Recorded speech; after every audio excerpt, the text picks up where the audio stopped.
ใหม่ๆสวยๆนะคะคูปต้า L4018SP คุณพี่ทนายหาอยู่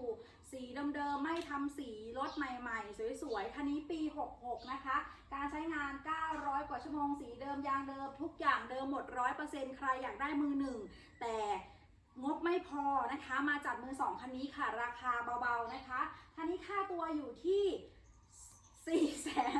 475,000 บาทค่ะท่านใดสนใจนะคะติดต่อมาได้เลยที่ร้านลำนาลายแท็กเตอร์ค่ะตักได้ถึง400กิโลกรัมนะคะสูง